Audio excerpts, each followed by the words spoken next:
తాళం తెరిచి ఇంటి తలుపు తీసి లైటు వేయగానే ఎదురుగా కనిపించింది చూసి ఆశ్చర్యమేసింది. గబగబా రెండడుగులు వేసి వంగి నేలమీద పడున్నదాన్ని అందుకున్నాను. అదో ఉత్తరం. నా పేరున వచ్చింది. ఎక్కడ్నుంచా అని చూశాను. ఫ్రమ్ అడ్రస్ లేదు. ఈ రోజుల్లో ఉత్తరం ఏంటి? ఫోన్లో క్షణాల్లో మెసేజ్ పంపడం, చదవడం, రకరకాలుగా రియాక్షన్లు ఇవ్వడం కూడా అయిపోతోందే. లేదా ఆడియో, వీడియో కాల్స్ చేస్తూ మాట్లాడుకోవడం ఎంత సులభం. అలాంటిది పనిగట్టుకుని మరీ నాకు ఉత్తరం రాసింది ఎవరు? నాకు పరిచయం ఉన్నవారు, స్నేహితులు, బంధువులు చకచకా మనసులో మెదిలారు. వారిలో ఎవరికీ నాకు ఉత్తరం రాయాలన్న ఆలోచన, ఓపిక, ఆసక్తి ఉంటాయని అనిపించలేదు. ఎవరు రాసుంటారా అని మనసులో రేగుతున్న కుతూహలాన్ని కావాలనే కాసేపు పొడిగిస్తూ కవరు చించకుండా బల్ల మీద పెట్టేశాను. కవరు మీద అంటించిన స్టాంపులు, వాటిమీద పోస్టల్ డిపార్టుమెంటు వారి ముద్ర చూస్తే ముచ్చటేసింది. ఎన్నేళ్లయింది అలాంటి కవరు అందుకుని. త్వరగా బట్టలు మార్చుకుని ఫ్రెష్ అయి ముందు గదిలోకి వెళ్లి సోఫాలో తీరిగ్గా కూర్చుని ఉత్తరం విప్పాను. అచ్చ తెలుగులో, మరీ అంత కుదురుగా లేని చేతిరాతతో రాసిన ఉత్తరం అది. గబుక్కున ఉత్తరం చివరకు వెళ్లి ఎవరు రాశారో తెలుసుకుందామన్న కోరికను సరదాగా అణచివేశాను. పూర్తిగా చదివితే ఎవరు రాసిందో తెలుస్తుందిగా అనుకుంటూ చదవడం మొదలుపెట్టాను. అయితే మొదటి పదం చదవగానే రాసింది ఎవరో తేలిపోయింది. ఆసక్తిగా చదవసాగాను. నాన్న, ఉత్తరం రాసింది నేనేనని అర్థమైంది కదా? అవును, నేనే. నీ ఏకైక సుపుత్రుణ్ణి. నీతో ఏదైనా చెప్పాలంటే ఫోన్ చేసో లేదా మెసేజ్ చేసో చెప్పొచ్చు. నీ జవాబు కూడా వెంటనే దొరుకుతుంది. అయితే నా సొంత చేతిరాతతో, మనం రోజూ మాట్లాడుకునే తెలుగు భాషలో, కుడిచేత్తో పెన్ను కుదురుగా పట్టుకుని, అక్షర దోషాలు లేకుండా చూసుకుంటూ, మనసులోని భావాలను పదాలుగా కూర్చుతూ, ఇదంతా నువ్వు చిరునవ్వుతో చదవడం సరదాగా ఊహించుకుంటూ, తెల్లకాగితం మీద ఉత్తరం రాయడం ఖచ్చితంగా వాట్సప్ మెసేజ్ కన్నా 1000 రెట్లు బావుంటుందని అంతా ఒప్పుకునే నిజం. మరైతే ఎందుకని జనాలు ఉత్తరాలు రాసుకోరు అంటే, ఓపిక లేక. ఉరుకులు పరుగులతో జీవితం గడుపుతూ, సెల్ఫోన్కు కట్టు బానిసలా మారి, ఎప్పుడూ దేనికీ టైం లేదని చిరాకు పడుతూ, ఒత్తిడే ఊపిరిగా బతికే కాలం ఇది. నేను మాత్రం అలాంటివాణ్ణి కాదు అని ఊరికే అనుకోవటమే కాక, నాకు నేను నిరూపించుకోవాలి అనిపించింది. వెంటనే పనులన్నీ పక్కనబెట్టి, సెల్ఫోన్ని ఫ్లైట్ ఎక్కించి, తీరిగ్గా నీకీ ఉత్తరం రాస్తున్నా. నీకు గుర్తుందా నాన్నా, చిన్నప్పుడు స్కూల్లో లెటర్ రైటింగ్ గురించి చెప్పిన క్లాసు మిస్ అయితే, పరీక్షలకని నువ్వు నన్ను దగ్గర కూర్చోబెట్టుకుని మరీ ఓపిగ్గా నేర్పావు. తెలుగు రాయడంలో నేను చేసే తప్పులు ఎన్నిసార్లు సరిదిద్దేవాడివు. అదంతా గుర్తొచ్చి నవ్వుతోపాటు ఏడుపు కూడా వస్తోంది. ఆ రోజులు ఎంత అద్భుతంగా ఉండేవి. వేసవిలో మనం డాబా మీద పక్కలు వేసుకుని కబుర్లు చెప్పుకుంటూ పడుకునేవాళ్లం. ఇంట్లో నేల మీద గుండ్రంగా కూర్చుని కొసరి కొసరి వడ్డించుకుంటూ భోజనం చేసేవాళ్లం. ఇప్పటిలా ఇంట్లో అందరూ తలా ఓ టైంలో కంచం ఒళ్ళో పెట్టుకుని టీవీ లేదా ఫోన్ చూస్తూ, అది లేకపోతే తినలేం అనే పరిస్థితి లేదప్పుడు. అయితే అవన్నీ తీపి జ్ఞాపకాలుగా మాత్రమే మిగిలిపోయాయన్న ఆలోచన నన్ను బాధపెడుతోంది. నీ మనవడు 9 చదువుతున్నాడు. వయసు ప్రభావం అని నన్ను నేను తృప్తిపరచుకుంటున్నాను కాని, వాడి అసహనం చూస్తే దిగులేస్తోంది. చిన్నమాట కూడా పడడు. పెద్దా చిన్నా తేడా లేకుండా ఎగిరిపడతాడు. ఇంటికే వచ్చి చదివించే ట్యూషన్ టీచర్ అంటే లెక్కలేనట్టుగా ఉంటాడు. వాడికి సహనం, సంస్కారం నేర్పే సమయం మాకు లేకుండా పోయినాయి. చిన్నప్పుడు ఆటలు అయిపోయి ఇంటికి చేరాక, నువ్వెప్పుడు వస్తావా అని ఎదురు చూసేవాణ్ణి. అమ్మను మాటిమాటికి అడిగి విసిగించేవాణ్ణి. ఎప్పుడూ కోప్పడలేదు అమ్మ. అంత ఓపిగ్గా ఎలా ఉండేదో, నీ కోడలికి ఆ ఓపికలో 1% కూడా లేదు నీ మనవడి విషయంలో. పాపం అమ్మ ఏ లోకంలో ఎలా ఉందో ఏంటో. ఆవిణ్ణి తలచుకున్నప్పుడల్లా దుఃఖం మనసుపైన దాడి చేసి నన్ను ఓడించేస్తోంది. నాకే ఇలా ఉంటే, నీ పరిస్థితి ఏంటో ఊహించగలను. మొన్నీ మధ్య ఎయిర్ ఇండియా విమానం కూలిపోయి 100 మంది చనిపోయారని తెలిసినప్పుడు నాకెందుకో జీవితం మీద అదోలాంటి విరక్తి ఏర్పడింది. తేరుకోడానికి 4-5 రోజులు పట్టింది. ఏంటి జీవితం అనిపించసాగింది. మన చేతిలో ఏదీ ఉండదు. అంతా అద్భుతంగా ఉంది అనుకుంటుండగానే అకస్మాత్తుగా జీవితం ఛిద్రమవ్వొచ్చు. నీకీ ఉత్తరం రాయడానికి ఆ ఫ్లైట్ యాక్సిడెంట్ కూడా ఓ కారణమే. నాకో విషయానికి బాగా తెలిసొచ్చింది. జీవితమంటే వర్తమానమే. భవిష్యత్తులోని ఒక్క నిమిషం కూడా మన చేతిలో ఉండదు. వర్తమానంలో మనం చేసిందే చేసినట్టు. అవును నాన్నా, ఎన్నో ఏళ్లుగా నా మనసు లోతుల్లో నిక్షిప్తమై ఉండిపోయిన ఓ విషయానికి నీకు భవిష్యత్తులో కాక ఇప్పుడే చెప్పాలి అనిపించింది. ఇప్పుడు కాకపోతే ఎప్పటికీ చెప్పలేకపోవచ్చు. అంత ముఖ్యమైనది అసలు ఇన్నాళ్లుగా నీ దగ్గర దాచి ఉంచడం చాలా తప్పు. నేను చెప్పబోయేదేంటా అని నువ్వు ఉత్కంఠగా ఊపిరి బిగపట్టి మరీ చదువుతున్నావని నాకు తెలుసు. ఇంక సస్పెన్స్ వద్దులే. అదేంటో చెప్పేస్తాను. నువ్వంటే నాకు చాలా ఇష్టం నాన్నా. అది ఎంత అంటే మాటల్లో చెప్పడానికి ప్రయత్నించడం కూడా వృధా అని స్పష్టంగా తెలిసేంత. ఇదే నేను చెప్పాలనుకున్నది. ఇంతేనా? ఈమాత్రం దానికే అంత బిల్డప్ అవసరమా అని నువ్వు అనుకోవని నాకు తెలుసు నాన్నా. నీ గురించి నాకు తెలీదు. నా ఊహ కరెక్ట్ అయితే ఇప్పుడు నేను చెప్పిందానికి మొదట నివ్వెరపోయి ఆ తర్వాత ఉత్తరం చదవడం ఆపి ఎదురుగా బల్ల మీద కాళ్ళు పెట్టి సోఫాలో వెనక్కు వాలి కళ్ళు మూసుకుని సంతోషంతో కూడిన బాధతో నన్ను గుర్తుకు తెచ్చుకుంటావు కాసేపు. బల్లమీద కాళ్ళు పెట్టి కూర్చునే అలవాటు నాకు లేదు. అయినా వాడు ఊహించినట్టే ఉత్తరం పక్కనబెట్టి సోఫాలో తల వెనక్కు వాల్చి కళ్ళు మూసుకుని ఆలోచనల్లోకి జారిపోయాను. మనసు నిండా ఆనందంతో కూడిన పరవశం. ఎంత ఎదిగిపోయాడు వెధవ. ఎదురుగా కూర్చుని నాతో సంభాషిస్తున్నట్టుగా రాశాడు ఉత్తరం. వాడికి నేనంటే ఇష్టమని నాకు బాగా తెలుసు. అయినా కూడా అదే విషయానికి వాడింత స్పష్టంగా వ్యక్తపరుస్తుంటే ఎంత బావుంది. అందుకేనా ఏ బంధుత్వంలోనైనా కమ్యూనికేషన్ ఎంతో ముఖ్యమని చెప్పేది. అలా కాసేపు మైమరచిపోయి ఉండిపోయాక తడి కళ్లను తుడుచుకుంటూ ఉత్తరం చదవడం కొనసాగించాను. నేను చెప్పినట్టే చిన్న ఇంటర్వెల్ తర్వాత ఉత్తరం మళ్ళీ చదవడం మొదలు పెట్టావా? Very good. నువ్వు సరిగ్గా పట్టించుకుంటావో లేదో తెలీదు. నా వయసు ఇప్పుడు 45. ఆఫీసులో పని ఒత్తిడి బాగా పెరిగి ఇంట్లో వారి మీద అరవడం విసుక్కోవడం ఎక్కువైంది.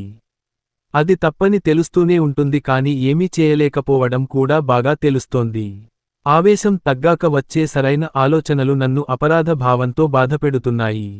ఒక్కోసారి నన్ను ఎవరూ అర్థం చేసుకోరు అని బలంగా అనిపిస్తోంది. 6 నెలల క్రితం నువ్వు ఇక్కడకు వచ్చినప్పుడు కూడా చాలా చిన్న చిన్న విషయాల గురించి నీ మీద అరిచేశాను. ఎంతో నొచ్చుకుని ఉంటావు. నేను చేసింది ముమ్మాటికీ తప్పే. అయితే ఒక్క విషయానికి నాన్నా, నేను చూపిన అసహనం, విసుగు వెనకున్న ఏకైక కారణం నీ మీద నాకున్న చనువు. ఆ చనువుకు పునాది నీ మీద నాకున్న స్వచ్ఛమైన ప్రేమ మాత్రమే. అంటే నేనెప్పుడైనా నీ మీద విసుగు ప్రదర్శించాను అంటే నీ మీదున్న ప్రేమను ప్రేమగా ప్రకటించాను అని అర్థం. ఇదే సూత్రం మీ కోడలి విషయంలోనూ వర్తిస్తుంది. తనకిదంతా ఎన్నోసార్లు చాలా స్పష్టంగా చెప్పి నన్ను అర్థం చేసుకోమని కోరాను. తన వల్ల కాలేదు. ఇంట్లో వారి మీద నేను చూపే విసుగుకు కారణం వాళ్లంటే నాకున్న చులకన భావం అని తప్పుగా అనుకుంటుంది. కాని నువ్వు మటుకు నన్ను సరిగ్గా అర్థం చేసుకుంటావని నాకు తెలుసు నాన్నా.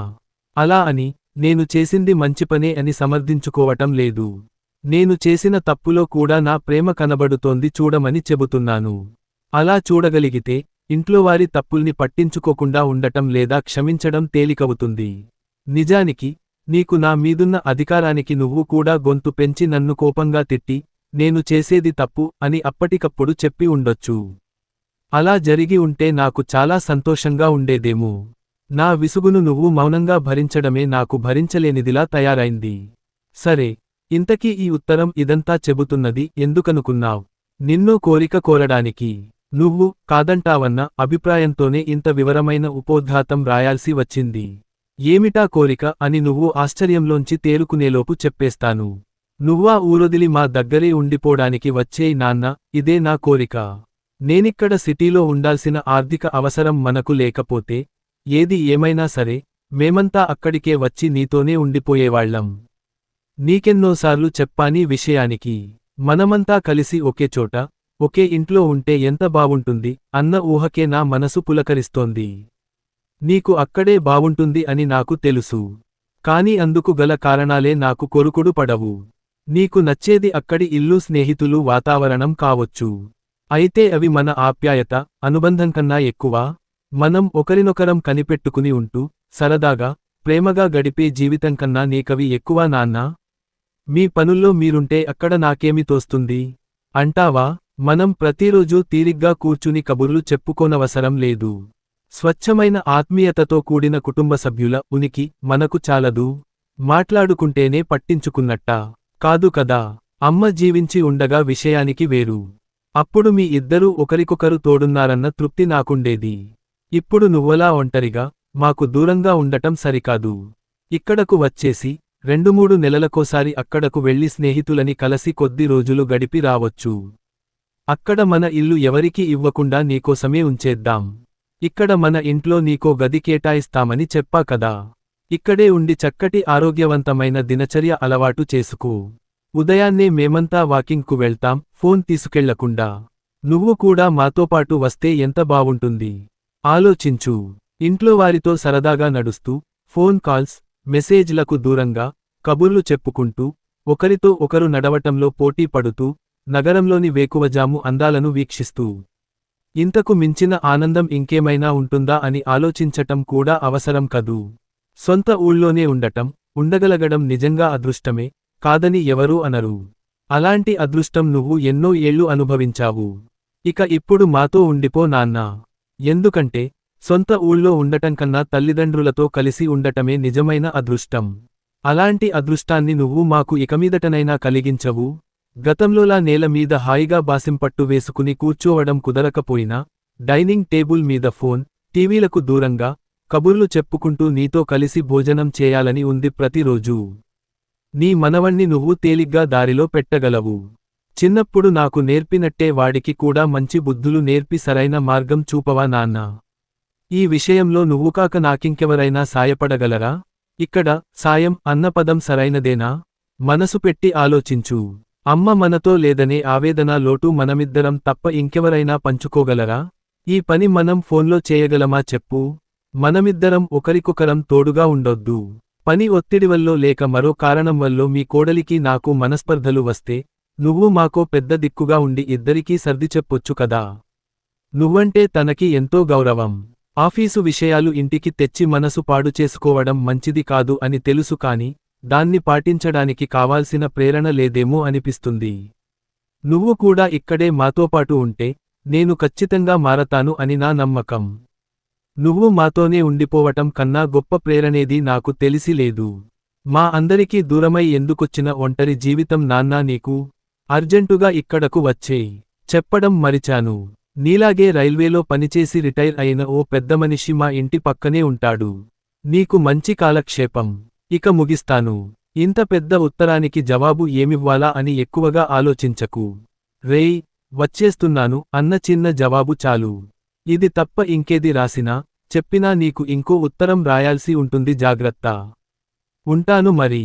గోపి ఉత్తరం చదవడం పూర్తి చేసి బాధగా మూలిగాను. చేతులు సన్నగా వణకడం తెలుస్తోంది. కళ్ళు తుడుచుకుని లేచి నిలబడి ఇంట్లో పచార్లు చేయసాగాను. ఉద్వేగంతో కూడిన దుఃఖాన్ని నియంత్రించడం నావల్ల కావడం లేదు. గోపి, మా అబ్బాయి కాదు.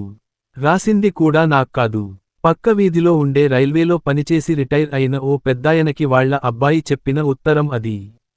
మా పేర్లు ఒకటే కావడం, మా ఇంటి నంబర్లలో కేవలం ఒక అంకె మాత్రమే తేడా ఉండటంతో పోస్ట్మేన్ పొరపాటున ఉత్తరం మా ఇంట్లో వేసిపోయినట్టున్నాడు. ఉత్తరంలో చెప్పిన విషయాలన్నీ మా ఇంట్లో జరిగినట్టుగానే, మా అబ్బాయి చెబుతున్నట్టుగానే ఉండటంతో, రాసింది నాకు కాదు అన్న అనుమానమే ఎక్కడా రాలేదు. చివర్లో రైల్వే ఉద్యోగం అన్నప్పుడే అర్థమైంది అది ఏ అడ్రస్కు వెళ్లాల్సిన ఉత్తరమో. నా దుఃఖానికి కారణం ఉత్తరం నాకు రాలేదని కాదు. ఉత్తరం చదవాల్సిన పెద్దాయన 2 రోజుల క్రితమే గుండెనొప్పితో పోయాడు ఉత్తరం చదవకుండానే. స్నేహితుడి కొడుకు పెళ్లికని వెళ్లి నేను 4 రోజులుగా ఇంట్లో లేకపోవడంతో ఉత్తరం నా చేతికందడం ఆలస్యమైంది. అంతలోనే ఎంత పని జరిగింది. ఆలోచనల్లో, దుఃఖంలో మునిగిపోయి తేరుకోడానికి చాలా సమయమే పట్టింది. మొదట వాళ్లబ్బాయి గోపికి జరిగిన పొరబాటు తెలియజేసి, ఉత్తరం తిరిగి ఇచ్చేద్దామని అనుకున్నాను. అలా చేస్తే తను రాసింది తండ్రి చదవలేదని అతడికి రూఢీగా తెలిసిపోతుంది. తండ్రి తన ఉత్తరం చదివాకే పోయాడేమో అని అతడు ఏకోశాన్నైనా అనుకుంటూ తృప్తిపడుతున్నాడేమో. నేనెందుకు అతడికా తృప్తి లేకుండా చేయాలి? ఇలా ఆలోచించి చివరకు ఆ ఉత్తరం నా దగ్గరే ఉంచేయాలని నిర్ణయించుకున్నాను. అంతేకాదు, మరో నిర్ణయం కూడా తీసుకున్నాను. ఉన్నపళంగా ఊరు విడిచి మా అబ్బాయి దగ్గరకు శాశ్వతంగా వెళ్ళిపోవాలని.